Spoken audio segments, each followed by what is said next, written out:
Hai, nama saya Winda Nurmartika dari kelas 11 IPS 3, nomor absen 32, akan memberikan penjelasan mengenai perjanjian Romroyen.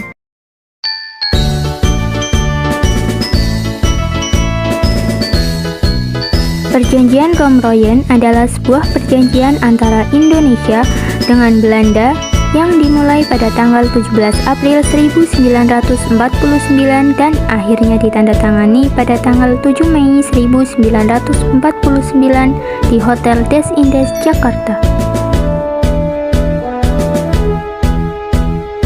Nama perjanjian ini diambil dari kedua pemimpin delegasi Indonesia dan Belanda, yaitu Muhammad Rum dari Indonesia dan dari Belanda Dr. J. Herman van Rooyen.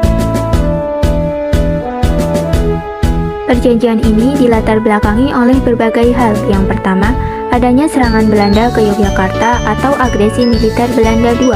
Yang kedua, berhasilnya serangan umum 1 Maret yang dilakukan pasca proklamasi kemerdekaan.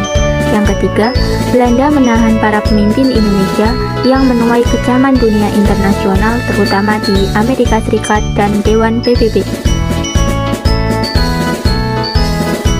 Pada tanggal 17 April 1949, perundingan Romroyen dimulai dan bertempat di Jakarta. Unci sebagai penengah dan diketuai oleh Merle Cochrane dari Amerika Serikat dan Wakil Unci.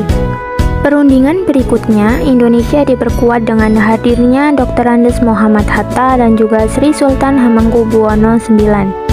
Pada tanggal 7 Mei 1949, tepatnya di Hotel Des Indes, Jakarta, perjanjian Romroyen mulai ditandatangani. Isi perjanjian Romroyen diantaranya: 1. Indonesia menghentikan perang gerilya.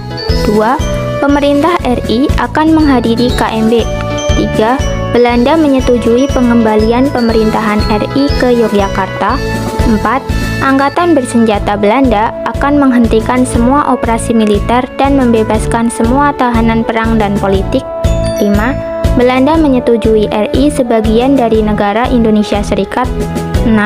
Kedaulatan akan diserahkan kepada Indonesia secara utuh dan tanpa syarat. 7. Belanda dan Indonesia akan mendirikan persekutuan dengan dasar sukarela dan persamaan hak. 8.